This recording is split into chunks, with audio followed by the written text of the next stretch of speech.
Hey everyone, it's Jason from Terrace. So today's job, we are doing a parking pad for a customer.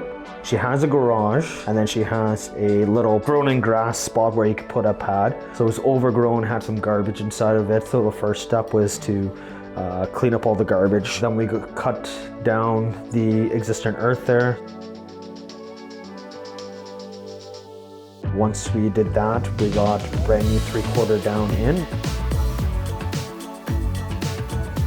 Once I got it all to proper heights, we wet it down, switched over to our roller packer, pat everything down.